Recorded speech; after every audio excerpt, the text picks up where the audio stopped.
andito pala ako ngayon sa basement namin. So, ayan. So, gusto ko kasing mag-exercise since day off ko naman ngayon. Tsaka, medyo hindi pa ako inaantok. So, siguro mag-exercise muna ako.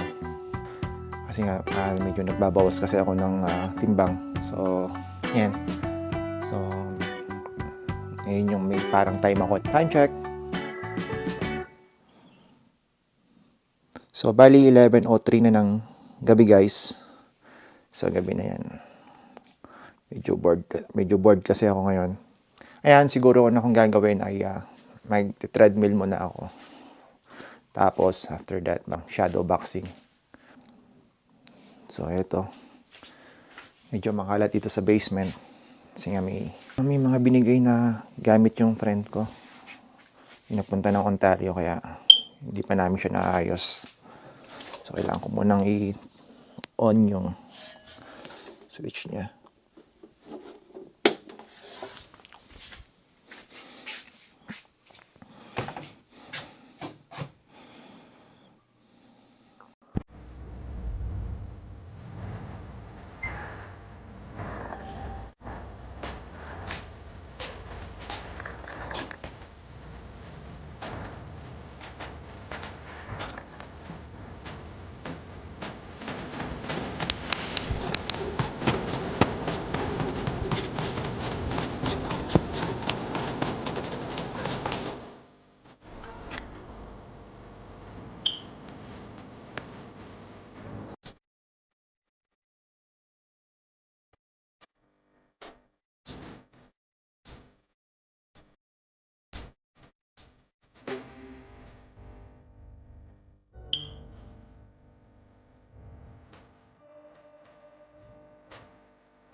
Medyo hiningal ako, guys. Kapagod.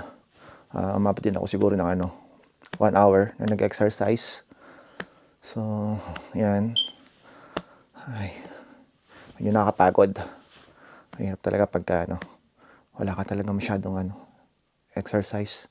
Pag bihira, hindi ka consistent nag-exercise, talagang madali kang hingalin. If you still remember, guys, in my previous vlog, I mentioned about my friend who temporarily moved to Ontario. So, si Norman.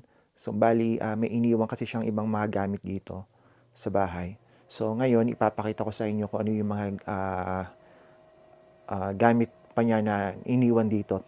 Guys, ipapakita ko sa inyo yung mga gamit na iniwan ni Norman dito, pansamantala, dito sa bahay. So, ito ay pinaka-iingat-ingatan niya mga gamit niya. Sabi niya ay since 90s ata ay nasa kanya na to. So, ginagamit na niya to. So, parang medyo antique na rin siya. So, ngayon, papakita ko sa inyo kung ano tong appliances or... So, tara guys, so bali tignan natin kung ano itong mga to. So, for sure, ma-amaze kayo kapag nakita nyo itong mga to. Kasi sobrang antique na niya. So, guys, bali ito nga pala yung mga gamit na iniwan ni Norman, pansamantala.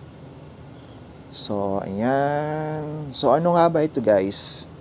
So, actually, hindi ako masyadong familiar dito at hindi ko din siya ginamit o hindi kami nagkaroon ng ganitong gamit before.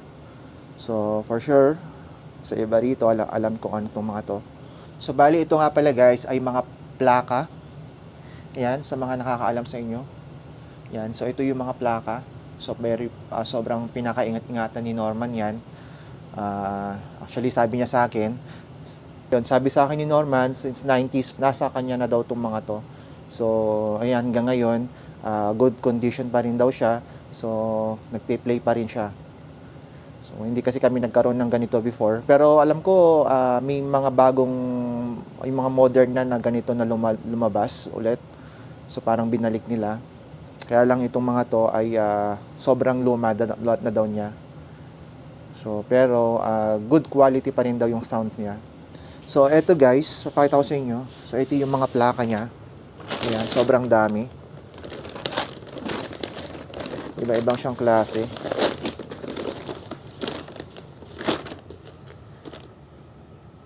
Ayan, may Sarah Vaughan.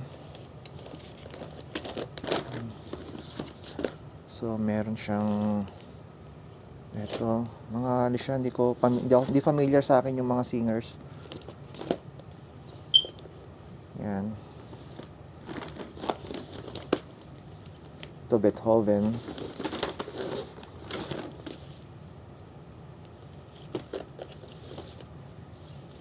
Hindi siya familiar. So, ayan guys, yung mga antique na plaka. So, ayan. So, karamihan sa akin, hindi familiar yung mga singers. So, bibihira lang yung kilala ko. So, ito, alam ko to. Kasi favorite ko to na movie, itong Star Wars. Yan, so, lahat to, mga plaka to. Ano. So, ito yung laman niya bali, oh. Ayan, si Harrison Ford pa ata to. Ito ata yung, I'm not sure kung ito yung A New Hope ata. So, ito familiar sa akin to, syempre. Favorite na movie ko yung Star Wars. So, yung iba dito, hindi na siya familiar. Yung mga yan, kita nyo. So, yan. Ewan ko sa inyo guys kung familiar kayo dyan sa mga singer na yan. Dami niya. Yan. Tapos may Beethoven. Yan, si Beethoven. Ito. Ito, kilala ko to. Tsaka yung Frank Sinatra. So, yan. Ito, si Sergio Mendes. Yan, medyo familiar. So, yan. Kakaiba. So, dami niya. Siguro mga ilang piraso kaya to. Dami. So, actually, meron pa dito. Hindi ko na lang nilabas. Yan, oh. Meron pa dito. Meron pa dyan. Tsaka meron pa dun sa eco bag. So, yan. Mga luma na siya. Dami niya. So, 4 lang ata yung kilala ko dito. Yan. Pinakaingat-ingatan daw niya to. May Indian. Meron pa nga actually Indian ba to?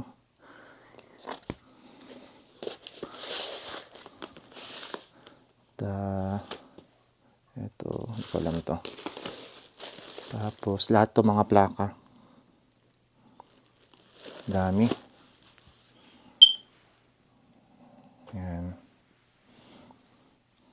So, pakita ko na rin yung iba sa inyo, guys. So, ito, Ravel Bolero. Yan ba to? Kilala to. Yan. Tapos, ito. Yan, si Beethoven.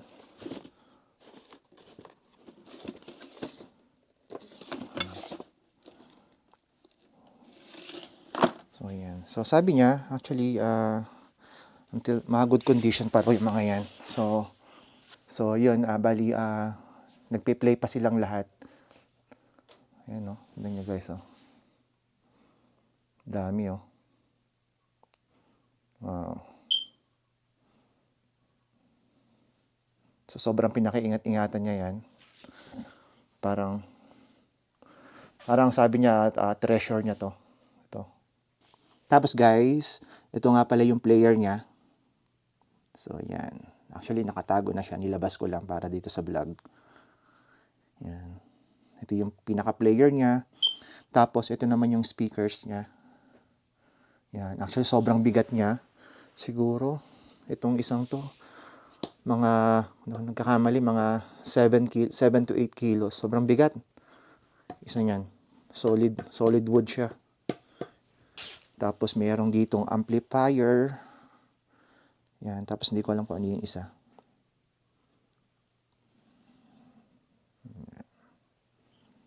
Dami.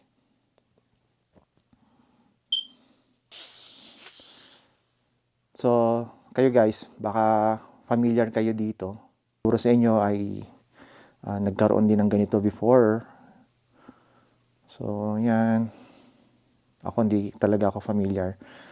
Tsaka hindi ako doon nakakakita ako nung bata ako sa kapitbahay namin.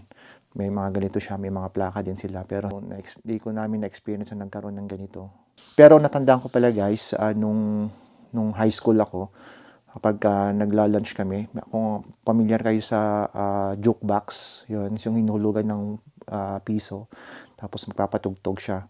So ayun, minsan nagpapatugtog ako doon kapag nagla-lunch ako nung high school ako.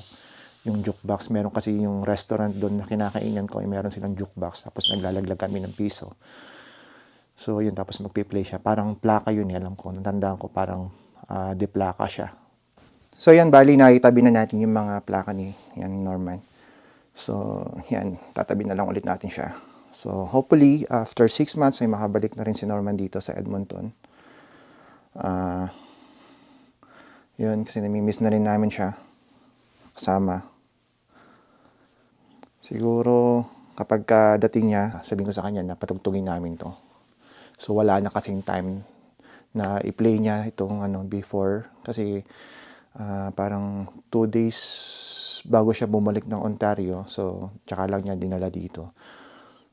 Medyo malayo pa kasi yung house niya, doon pa siya sa downtown area. So kaya hindi na namin siya na-i-play, hindi na namin siya na-i-test. Siguro pagdating na lang niya, tsaka na lang namin i-test ulit itong mga plaka niya. Sabi niya ngayon daw maganda pa rin daw yung tunog niya, yung quality ng sound. So andun pa rin talaga. Hindi mo daw maikukumpara yung mga compact disc na lumabas dito sa tugtog na to. Sabi niya mas maganda raw yung tunog nito. So tingnan natin kapag dating niya. So mag-try tayong i-test itong mga plaka na to. So that's it for today's video. I hope you enjoyed watching. See you on our next vlog. Bye-bye.